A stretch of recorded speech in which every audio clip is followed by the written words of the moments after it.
போன பாட்டில் என்ன ஆச்சுங்கிறத ஷார்ட்டாக பார்த்துலாமா?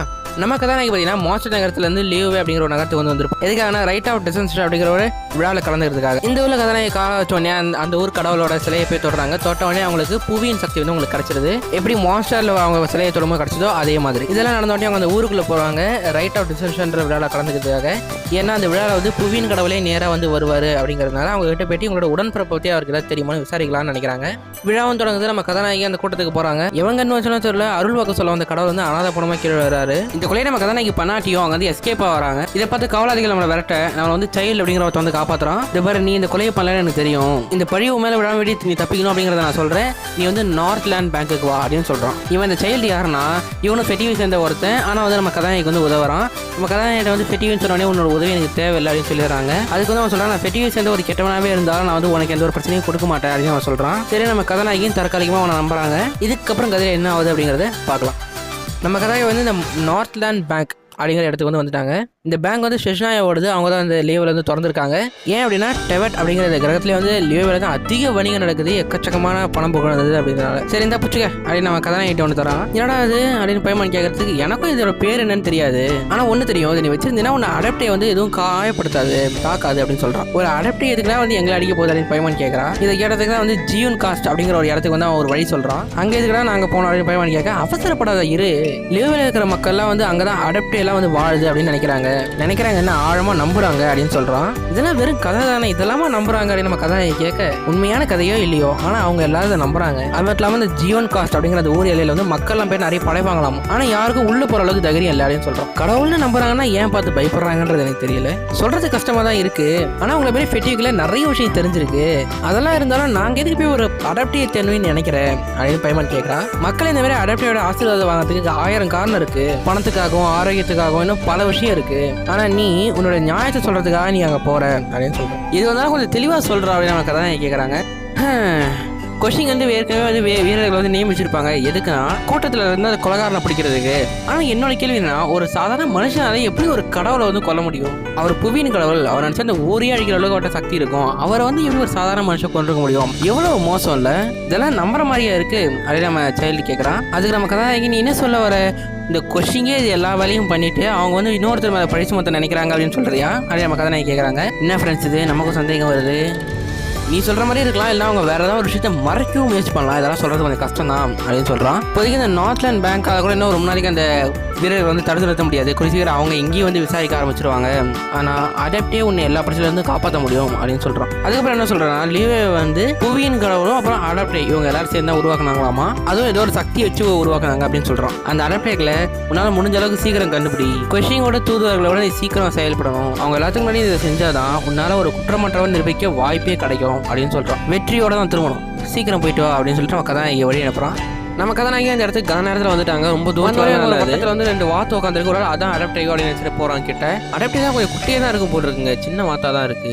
நம்ம கதாநாயகி கிட்ட போயிட்டு அந்த அடாப்டே ஏதாவது பேசுமா அப்படின்னு பார்த்துக்கிட்டே இருக்காங்க. உடனே பின்னாடி இருந்து ஒரு மான் வந்து யாரா நீங்க, ஜியோன் காஸ்ட்டுக்குள்ள நுழைய உங்களுக்கு என்னடா தைரியம் அப்படின்னு கேக்குது. ஒருவேளை அந்த வாத்து இல்லையோ இதான் அடாப்டேயோ, சரி இந்தா இதை பாருன்னு சொல்லிட்டு அந்த சைல்டு தான் மட்டும் ஒன்று கொடுத்தான்ல ஒரு மந்திர பேப்பர், அதை வந்து எடுத்து கொடுக்குறாங்க. கொடுத்தோடனே ஏங்க அந்த மான் சொல்லுது அது வந்து அனுமதிச்சிட்டாங்க. அதே மாதிரி இந்த மாதிரி அனுமதிச்சிட்டால ஒருத்தர் வந்து எடுத்துட்டு வந்து பல காலம் அனுச்சாமா. ரொம்ப வயசான மான் போட்டிருக்கு. இந்த லீவேலாம் வந்து உருவாக்கிருக்கணும்னா எவ்வளோ வயசான மான்னு பார்த்துக்குவாங்க. சரி நான் தான் அடாப்டே, உனக்கு என்ன வேணும்னு சொல்லு அப்படின்னு கேட்குறான். அவனோட பேர் வந்து மூன் கார் வரான். அதாவதுங்க ஐயா அப்படின்னு நம்ம பையன் ஆரம்பிக்கும் போதே சகுனம் சரியில்லை. பின்னாடி வீரர்கள் வந்து இவன் தான் அந்த கொலை பண்ணவன், என்ன தைரியம் தான் அவன் ஜூன் காஸ்ட் வரைக்கும் வந்திருப்பான் என்ற மாதிரி பேசிட்டு இருக்காங்க. நம்ம கதாநாயகி கொலைகாரனே முடிவு பண்ணிட்டாங்க. கூட இருக்க இன்னொரு காலம் சொல்றான், நம்மளும் ஜூன் காஸ்ட்டுக்குள்ள ரொம்ப தூரம் வந்துட்டோம் அப்படின்னு சொல்றான். அதெல்லாம் முக்கியம் இல்லை, இப்போதைக்கு இவங்களை பிடிக்கிறது தான் நமக்கு வேலை அப்படின்னு சொல்றான்.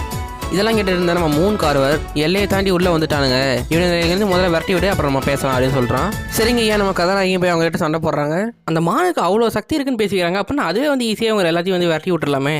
இன்னும் போங்க ஃப்ரெண்ட்ஸ், நம்ம பார்க்கும்போது 2 பேர் தான் வந்தான். இப்போ பாருங்க எத்தனை பேர் இருக்கான்னு. கொச்ச கொச்ச கொச்ச கொச்ச தானே எல்லாத்தையும் அடிச்சு திருப்பி அந்த மான் கிட்ட போய் நம்ம கதாநாயகி பேசுறாங்க. போயிட்டு இந்த மாதிரி ரெக்ஸ் லாபிஸ் வந்து செத்து போச்சு இது எல்லாத்தையும் சொன்னோன்னே மான் வந்து ரொம்ப கடுப்பாயிருது. லீவ் கொஷின் வந்து என்ன ஏமாத்திட்டாங்க. அது எப்படி எவனோ ஒருத்தர் ரெக்ஸ் லாபிஸை ரைட் ஆஃப் டிசிஷன் விழா அன்னைக்கு கொல்ல முடியும்? அது மட்டும் இல்லாமல் அந்த கொன்ன பழியை வந்து பார்க்க வந்தவங்கள மேலே வந்து போட்டிருக்காங்க. அப்புறம் நம்ம கதாநாயகியை பார்த்து உண்மையில கண்டிப்பாக ஒரு நியாயமே இல்லாத குற்றச்சாட்டு தான் வச்சுக்கப்பட்டிருக்கு. நிச்சயமாக நீ செஞ்சிருக்க மாட்டா அப்படின்னு நம்ம இந்த மானு சொல்லுது. என்னதான் நமக்கு என்ன செய்யணும் அப்படிங்கிறது தெரிஞ்சாலும் எனக்கு சில பேர்ட்ட எல்லாரும் பற்றி கலந்துரையாட வேண்டிய வேலை இருக்குது. அப்போ தான் நம்ம எந்த வகையிலையும் ஒரு தப்பான முடிவும் எடுக்க மாட்டோம் அப்படின்னு இந்த மான் சொல்லுது. பாருங்கள், ஒரு அடாப்டருக்கு எல்லாமே தெரிஞ்சிருந்தாலும் இருந்தாலும் மற்றவங்ககிட்டையும் கேட்கணும் அப்படின்றத சொல்லுது பார்த்தீங்களா. சரி, உன்னோட அனுமதி சீட்டை எடுத்துக்கோ, போய் இந்த தகவலை எல்லாத்தையும் சொல்லு அப்படின்னு சொல்கிறேன். யாருக்கிட்ட எங்கே போய் நான் சொல்கிறது நம்ம கதனையை கேட்குறாங்க. மவுண்டைன் ஷேப்பர் அப்புறம் கிளவுட் ரிட்டர்னர் இவங்க 2 பேரும் அடாப்டே தான். உன் விதி கரெக்டாக இருந்துச்சுன்னா நிச்சயமாக இவங்க போய் சந்திப்பேன், வந்து விதியை தீர்மானிக்கட்டும் அப்படின்னு சொல்கிறான். அப்புறம் வாங் ஷூ இன்னுக்கு நீ போ, அந்த இடத்துல பேய்களை வென்றவன் ஒரு பாதுகாவலன் யாக்ஷா அவன் இருப்பான், அவனையும் போய் பாரு அப்படின்னு சொல்கிறான். இதை சொல்லிட்டு அந்த மான் வந்து வட்டமாமே அப்படின்னு கிளம்பிடுது. இந்த மானை பார்த்தா எல்லா பிரச்சனையும் முடிஞ்சுன்னு பார்த்தா இந்த மான் வந்து இன்னும் 3 பேர்த்து போய் பார்க்க சொல்லுது. போவோமா?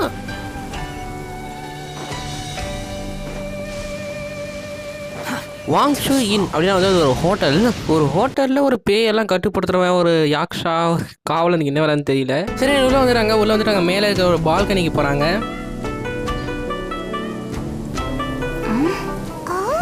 அவன் இங்கே காணமே.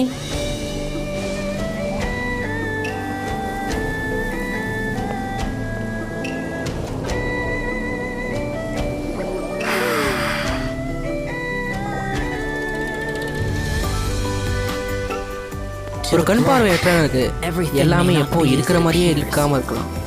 எங்க இருந்துங்க வந்தான் இவ்வளோ நேரம் காணும். அனுமதி சீட்டு நம்ம கதனை காட்டியிருப்பான்னு நினைக்கிறேன். பரவாயில்லையே, எல்லாமே எடுத்து வச்சுட்டு கரெக்டாக தான் வந்திருக்கேன் அப்படின்னு சொல்கிறான். ஆனால் இந்த அனுமதி சீட்டால் நான் உன்னை காயப்படுத்துறதை வேணா தடுக்க முடியுமே தவிர வேறு வழிகளில் உனக்கு படுற காயத்தை இதெல்லாம் தடுக்க முடியாது அப்படின்ற மாதிரி சொல்கிறான். ஒன்றுமே புரியலாம், புரியாத மாதிரி சொல்கிறான்னு நம்ம பையமான்னு கேட்குறான். இந்த உலகத்தோட அதிக தொடர்பு வச்சிருக்கிறது வந்து சட்டத்தை மீறுற மாதிரி. மனுஷங்கள்லாம் அடாப்டே மாரி ரொம்ப பலமானவங்க கிடையாது. அது மட்டும் இல்லாமல் அவங்க ரத்தத்தில் அந்த அளவுக்கு அடாப்டல் எனர்ஜியும் ஓடுறதில்லை. அதனால உன் நல்லது தான் சொல்கிறேன், எது கிளம்பிடாடின்னு சொல்கிறான். ஒரு நிமிஷம் இருங்க, முதல்ல நாங்கள் எதுக்கு வந்திருக்கோன்றத முதல்ல நீங்கள் கேட்கணும். அதை விட்டு தேவையில்லாமல் நீங்களே பேசிட்டு கிளம்பக்கூடாது அப்படின்னு கதை நீங்கள் சொல்கிறாங்க. இவ்வளோ சொல்லியும் அவன் ஒன்றுமே கேட்கல. இப்படிலாம் பேசினா இவன் வேலைக்கு ஆக மாட்டான். வா நம்ம போய் ஓனர் மாட்டை கேட்கலாம் அப்படின்னு சொல்லிட்டு பைமான் சொல்லிட்டு ஓனர் மாட்டை போகிறாங்க. அதாவது அந்த ஹோட்டலோடைய ஓனரம்மா. ஓகே, ஓனர் மாட்டை போய் நடந்ததெல்லாம் சொன்னதுக்கப்புறம் அவங்க வந்து பரவாயில்லையே ஷாவை நீங்கள் நேரில் பார்த்துட்டிங்களா, அந்த அடாப்டே பேர் வந்து ஷாவம். பெரும்பாலும் வந்து மக்களை பார்க்குற அளவுக்கு ஒரு நல்ல மூடில் இருக்கிறதே வந்து பெரிய விஷயம் தான் அப்படின்னு அவன் சொல்கிறாங்க. இது அவர் நல்ல மூடில் இருந்தாருன்னு சொல்கிறீங்களா அப்படின்ற மாதிரி பைமான் கேட்க, உண்மையாக சொல்லப்போனால் அடாப்டேலாம் பார்க்க வரது ரொம்ப ரொம்ப கஷ்டம். நிறைய மக்கள் வந்து அவங்க வாழ்க்கை ஃபுல்லாக செலவிடுவாங்க ஒரு தடவையே அடாப்டே பார்க்கறதுக்காக.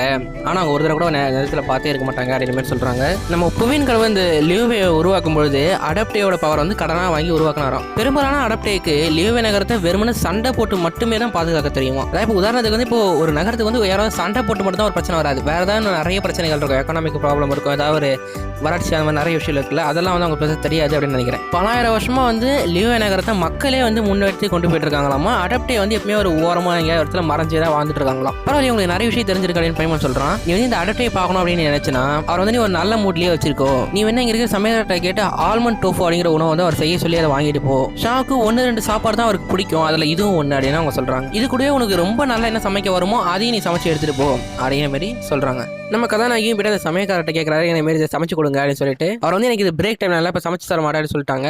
அதுக்கு வந்து இது வந்து எங்களுக்கு இல்லை, ஓனரமாக தான் கேட்டேன் அப்படின்னு சொல்லுவது. ஓனரமாக கேட்கும்போது நல்லா தட்ட முடியாது, நான் சமைச்சு தான் ஆகணும். ஆனால் உனக்கு ஒன்று தெரியுமா, சமைக்கும் பொழுது முழு மனசும் அதில் வந்து இருக்கணும், கை நடுக்கம் கூட இருக்கக்கூடாது. ஆனால் இப்போ இதுக்கு 2மே இருக்குது அதே மாதிரி சொல்கிறாரு. ஏன் அப்படின்னு கேட்கும்போது இங்கே கொஞ்ச நாளைக்கு முன்னாடி வந்து ஒரு பையன் வந்து இங்கே பேய் இருக்கு அப்படிங்கிற மாதிரி அவர் சொல்லியிருக்காரு இவர்கிட்ட. அது மட்டும் இல்லாமல் இவருக்கும் இன்றைக்கி கிச்சனில் சமைக்கும் போது பேய் இருக்கிற மாதிரியே ஒரு உணர்வு வந்து இருக்குது. அதனால இவர் கொஞ்சம் பயந்து போயிருக்காரு. சரி, நான் போய் என்ன கிச்சனில் ஏதாச்சும் இருக்கா இல்லையான்றது போய் பார்க்குறேன் அப்படின்னு நம்ம கதாநாயகி சொல்லிட்டு கிச்சனுக்கு போகிறாங்க. சரி, நம்ம கதாநாயகி கிச்சனுக்குள்ளே வந்து பார்க்குறாங்க, அதாவது சமையல் அறைக்கு வந்து பார்க்குறாங்க. அப்படிலாம் ஒன்று இங்கே தப்பா நாய் பேய் உண்மையில குடிச்சுட்டா இருக்குங்க. இதை கொண்டு போய் அந்த ஓனரை மாட்ட சொல்கிறதுக்கு பேய் இருக்குது, அந்த சமயக்காரன் வேற பார்த்து போய்ப்பறான். நீங்களும் பார்த்தீங்களா, அந்த சமயக்காரன் இதுக்கு மாதிரி வந்து ஒரு மோசமான கொல்லக்கூட்டத்தில் இருந்தானாமா. அவனே பேயை பார்த்து போய்ப்பறான். அவன் சொல்லிட்டு இருக்கும்போது உங்களுக்கு பேயை பார்த்தா பயமே இல்லையா அப்படின்னு நம்ம பயமான்னு கேட்குறா. கடவுள் பேய் இதெல்லாம் நான் ஏற்கனவே பார்த்துட்டேன் அப்படிங்கிற மாதிரி அவங்க சொல்கிறாங்க. ஆனால் ஆமாம், இந்த ஹோட்டலில் அடாப்டர்ஸ் இருக்கிறது கூட உங்களுக்கு மட்டும்தான் தெரியும்னு நினைக்கிறேன், வேற யாருக்கும் தெரியிற மாதிரி தெரியல நம்ம பயமான்னு சொல்ல. அமைதியாரு, நீ என்னோட ரகசியத்தெல்லாம் வெளியே சொல்கிற போல் இருக்கே அந்த மாதிரி சொல்கிறாங்க. அப்படின்னா இங்கே அடாப்டர்ஸ் இருக்குன்றது இவங்களுக்கும் மட்டும்தான் தெரியும் போல் இருக்கு, வேற யாருக்கும் தெரியாது. சரி, போய் அந்த பேய் வந்து வேற யாரையும் பயமுறுத்தாம நீ பார்த்துக்கோ. நான் வந்து உனக்கு ஏதோ உத்தரவு போறேன்ற மாதிரி நினச்சிக்காத. அந்த அடாப்டர் சொன்ன மாதிரி தான் மனுஷங்க வந்து அடாப்டர் அளவுக்கு ரொம்ப பலமானவங்க கிடையாது.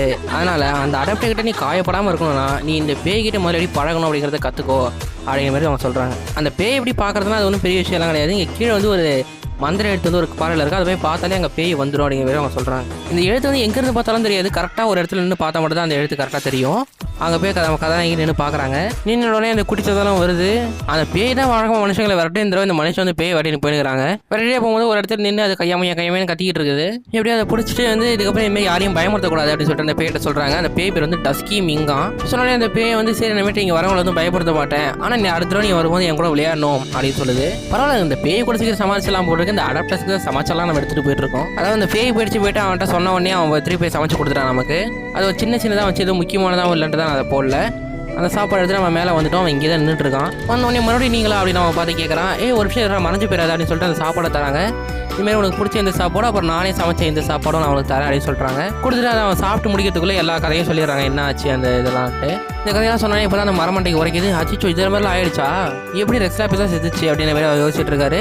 இந்த லியோவே கொஷிங் வரை இதில் வந்து என்ன சித்து விளையாட்டு பண்ணாங்களோ தெரியலையே. அப்படின்னுட்டு லியோவே வந்து ரெக்ஸ்லாபிஸ் இல்லாமல் தான் இருக்க போதா அப்படின்னு அவன் சொல்லிட்டு இருக்கான். ஆனால் முகத்துலலாம் எந்த ஒரு வருஷத்தையும் காணும் ஃப்ரெண்ட்ஸ். ஏதோ கதைக்கார மாதிரி கேட்டுக்கிட்டு இருக்கான். சரி நான் போயிட்டு மூன் கார்வர், மவுண்டைன் ஷேப்பர், அப்புறம் கிளவுட் ரைடர் இவங்க 3 பேர் போய் பார்க்குறேன். அவங்களோட முடிவு சொல்கிறதுக்கான நேரம் வந்துருச்சு அப்படின்னு ஷாவை சொல்லிட்டு கிளம்ப பார்க்குறாரு. அப்படின்னு அடாப்டேயோட கட்டுப்பாட்டில் தான் லீவ் இருக்குமா நம்ம கதாநாயகி கேட்குறாங்க. இல்லை, அடாப்டேக்குன்னு இருக்கிற கடமை மட்டும் தான் நாங்கள் பார்ப்போம். எங்களுடைய பொறுப்பு என்னன்னா லீவை பாதுகாக்கிறது மட்டும்தான், அதை வந்து கட்டுப்பாட்டை வச்சிருக்கிறதுலாம் கிடையாது. அது மட்டும் இல்லாமல் என்கிட்ட சில காரணங்களும் இருக்குது, அந்த மக்களுக்கு இடையில எனக்கு இருக்க பிடிக்கல அப்படின்னு அவன் சொல்கிறான். எங்களுக்கு இருக்கிற கடமை இப்போதைக்கு இந்த என்ன பிரச்சனை அப்படிங்கிறத பார்க்கறது மட்டும்தான் அப்படின்னு சொல்கிறான். அவன் கிளம்ப பார்க்கும்போது உடனே நம்ம பையனை வந்து ஒரு நிமிஷம் கடைசி கேள்வி மட்டும் கேட்டுக்கிறேன் அப்படின்னு சொல்லிட்டு அந்த டஸ்கி மிங், அதாவது அந்த பேய் பொண்ணை பற்றி கேட்குறா. இதுக்கு வந்து அவர் சொல்கிறாரு, பேய்ங்க எல்லாத்தையும் நாங்கள் வந்து வேட்டையாடும் பொழுது சில முறை வந்து யாருக்கும் எந்த விதத்துலையும் துன்பம் விளைவிக்காத பேய்கள்லாம் வந்து மாட்டோம். அது வந்து யாருக்கும் எந்த ஒரு கெடுதலும் செய்யறது இல்லை, அதே மாதிரி அதெல்லாம் அந்த இடத்த விட்டு போகவும் முடியாது. அந்த மாதிரி ஒரு விஷயம் தான் அந்த குடிச்சதானோ. அதனால வந்து இவர் தான் அந்த ஓனர் மாட்டை கேட்டாராமா அந்த பேய் வந்து கொஞ்ச நாளைக்கு பார்த்துக்க சொல்லி. இப்போ வாங்ஷனின் தான் அந்த பேயவே பார்த்துக்குதா அப்படின்னு சொல்லிட்டு நம்ம பையனுக்கு இப்போ தான் புரியுது. பரவாயில்ல, இந்த இடத்துல நிறைய பெரிய பெரிய விஷயம்லாம் நடக்குது அப்படின்னு மாதிரி அவர் சொல்கிறான். அடுத்தடுத்து நம்ம கதாநாயகியோட வாழ்க்கையில் என்ன நடக்குதுங்கிறத நம்ம அடுத்தடுத்த வீடியோவில் பார்க்கலாம். இப்படியே இந்த வீடியோ போச்சுன்னா பல மணி நேரத்துக்கு இழுத்துரும். அதனால் இங்கேயே வந்து ஒரு ஃபுல் ஸ்டாப் போட்டு கட் பண்ணிக்கலாம். அதனால் அடுத்த வீடியோ உங்களை சந்திக்கும் வரை நன்றி, வணக்கம், பாய்.